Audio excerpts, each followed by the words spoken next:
Kenalan Jenderal Robert Bono Susatya dikait-kaitkan dengan RBS terduga dalam korupsi tiba. Nama Robert Bono Susatya alias RBT alias RBS menjadi sorotan usai penetapan 16 tersangka dalam kasus dugaan korupsi di PT Timah Tbk periode 2015 hingga 2022. Namanya semakin gencar diberitakan setelah Kejagung RI menangkap suami artis Sandra Dewi, Harvey Poies, dan Crazy Rich bernama Helena Lim. Total sudah 16 tersangka diamankan Kejagung RI atas kasus merugikan negara 271 triliun rupiah tersebut. Sejumlah pihak lantas mendesak Kejagung RI agar segera memanggil seorang berinisial RBS. Belum diketahui siapa sebenarnya RBS ini, namun sejumlah media mengait-ngaitkan dengan nama Robert Bono Susatya. Mengutip Tribunnews.com, Kuntadi selaku Dirdik Jampitsus mengatakan pemeriksaan terhadap RBS hingga kekinian masih berlangsung. RBS sedang kita periksa, kata Kuntadi kepada wartawan Senin 1 April 2024. Ia menegaskan dalam hal ini penyidik tidak ada kaitannya dengan desakan dari pihak manapun soal pemeriksaan terhadap seorang terkhusus RBS. Diduga kuat status RBS saat ini masih sebatas saksi. Mengutip Kompas.com, pada pemberitaan 2 tahun silam,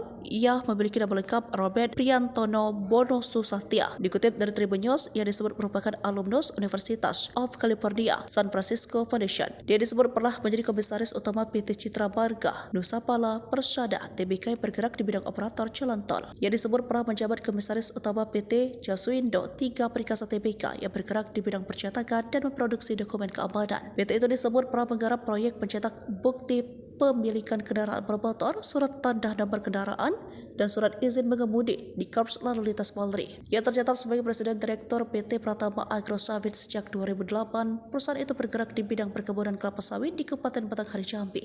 Selain itu, ia juga mengelola PT Robus Buana Tunggal. Tanya itu, ia dikabarkan pernah menjabat sebagai pimpinan PT Revin Pangkatin. Perusahaan tersebut menjadi mitra utama PT Timah Tbk, namun berhenti beroperasi usai digeledah 23 Desember 2023. Nama Robert Bono Susatya sempat mencuat karena disebut-sebut sebagai pihak yang memfasilitasi perjalanan Brigjen Hendra Kurniawan dan rombongan ke Jambi. Brigjen Hendra dan rombongan menemui keluarga mendiang Brigadir Yosua dengan jet pribadi. IPW Sugeng Teguh Santoso menyatakan diduga ada 2 warga sipil yang memfasilitasi jet pribadi untuk rombongan Hendra Kurniawan. Mereka adalah RBT dan IS. Kedua inisial itu masing-masing diduga merupakan Robert dan Direktur Utama PT Pakarti Putra Sang Fajar Yoga Susilo. Akan tetapi ia menyangkal pernyataan Sugeng tentang jet pribadi itu. Namun ia tak menampik mengenal Hendra terhitung sejak masih berpangkat AKBP. Kendati begitu, Robert sudah lama tidak pernah melakukan komunikasi dengan Hendra.